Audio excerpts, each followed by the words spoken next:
There are two tarot journeys. The first is your personal journey of learning, using, and understanding the tarot as you live the rest of your life.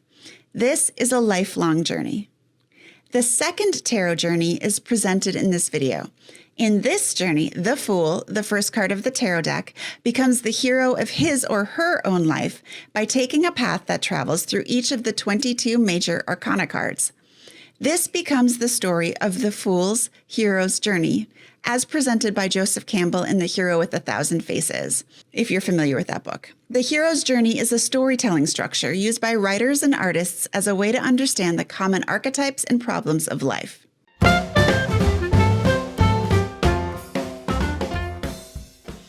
Hi, I'm Angie from The Simple Tarot, and I'm a writer. The hero's journey and the heroine's journey are two tools I use combined with my tarot cards to help me make sense of the stories I write. I'm super excited to share this video with all of my fellow writer friends. That's you, because I know it's going to be super useful for you. But first, if you really want more tarot videos, especially tarot videos that will help you in your creativity and creative life, hit that subscribe button right now, and then let's get started together. The hero's journey is a classic storytelling structure dating back thousands of years. The hero or heroine has a problem they must solve, but the only way to solve it is to go on a quest of self-discovery. They will have many problems and meet many people who stand in their way, and they must dig deep within themselves to accept and implement the changes needed to succeed. In the tarot, there are many ways to interpret the hero's journey. In this video, I'll be using the Fool card to travel through the rest of the major arcana, meeting archetypes and obstacles along the way. In the hero's journey, there are 12 steps or phases that a hero must complete, and in most stories, they happen in this order. 1. The ordinary world. The hero is oblivious of the adventures to come, and his everyday life is problem-free. In a story, this is where we get to know the personality of the hero, and we see their flaws and weaknesses play out in their ordinary everyday life. In our tarot journey, the ordinary world is represented by the Fool card, the first card in the major arcana. 2. The call to adventure. Something happens to shake up the hero's world. It may be big or small, but it disrupts the hero's comfort, and he or she must face the challenge and find a solution. The call to adventure is represented by the Magician card, the second card in the major arcana. 3.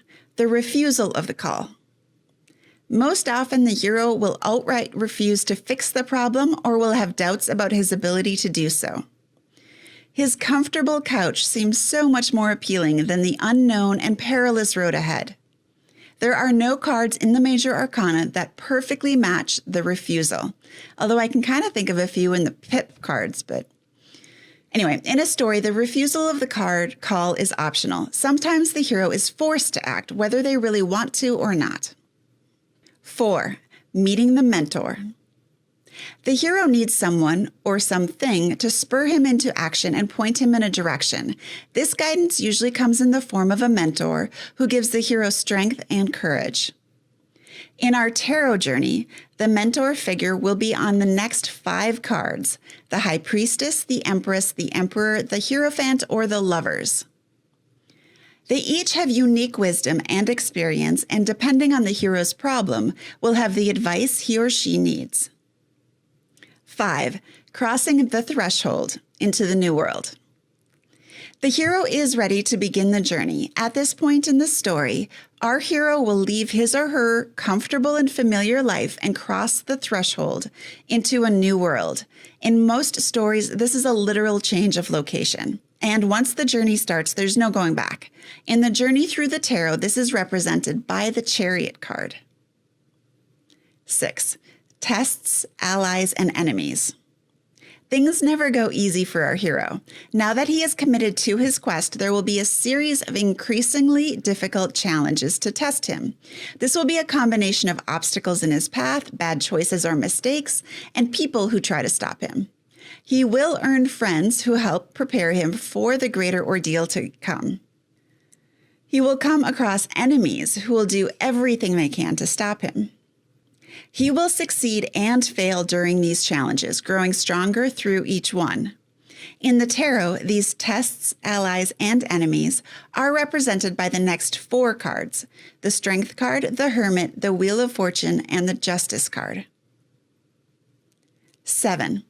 Approach to the Inmost cave. The hero must dig deep before confronting his deepest fears and problems. In a story, the Inmost cave may be a scary place, person, or conflict that the hero must face.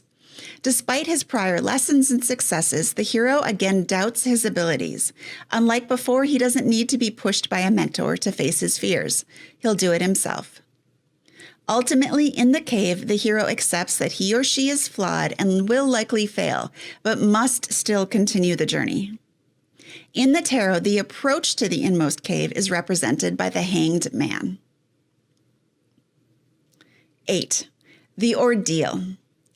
The hero will face a dangerous physical test or a serious inner crisis in order to survive. He will encounter his deepest fears and must use all of his previously gained skills and experiences to win the day. This is the point where the hero puts everything on the line. He will succeed or die trying. There is often a crisis here, where the hero is forced to make an impossible choice. A good hero will choose the option that puts himself at risk to save or support others. He has accepted his flaws and grown past it, basically dying and being reborn again. A not-so-great hero will choose the option that puts his needs and desires first, keeping him stuck. It's a death of the spirit moment. Technically, not hero behavior, but some protagonists never learn or grow, and many of the story points are the same. But in our tarot journey, the Ordeal is represented by the Death card, and this is often the midpoint of the story. Not always, but many times. 9. The Reward or Seizing of the Sword. Of course the hero wins. He's our hero after all. After successfully facing the ordeal, the hero is transformed into something greater, stronger, and better than he was before.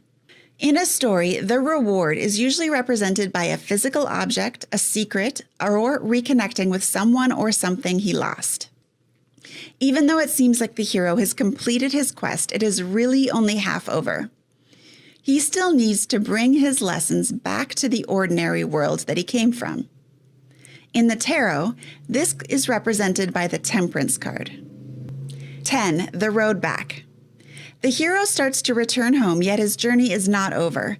There will be temptations and setbacks, and the hero must choose between his own personal desires and those of a higher purpose. Just because our hero made one good choice and won one time doesn't mean he'll continue to make good choices. There are many temptations on the road home. In the tarot journey, this is represented by the Devil tarot card. 11. The Resurrection. This is the final climax of the story where the hero will face his most dangerous encounter yet. The final battle will impact more than just our hero. It has greater consequences for his friends, family, community, and the world beyond. If our hero has been making good choices, this will be an impossible fight where he uses the lessons he's learned on this journey to summon one last bit of courage and cleverness. If our not-so-really-a-hero protagonist has been making bad choices, this is where things all go to hell. This is represented by the Tower in our tarot journey. 12. Return with the Elixir. The hero will return home to his ordinary world to start a new life. He is a changed man. In classic stories, the hero will receive a literal or symbolic reward, the elixir. His friends will share in his successes and his enemies will suffer. In our tarot journey, this is represented by the 3-card series of the Star, the Moon, and the Sun, followed by the Judgment card and the World. 13. Starting the cycle again. Of course, a hero's job is never done. Once he learns one lesson, solves one problem, or conquers one fear, there will always be more. The hero begins the hero's journey again and again throughout his life on a never-ending cycle. This is one reason that movie sequels and multi-book series are so popular and so fun to write. In the tarot, this return of the cycle is represented by the Fool card again. We came full circle. So that's the hero's journey as it relates to the major arcana of the tarot. I'd love to know what you think. If you thought this video was useful or if you learned anything new, hit that like button to let me know. And I would love to hear from you, so leave a comment down below and share how you use the tarot cards in your writing or creative life. All right, until next time.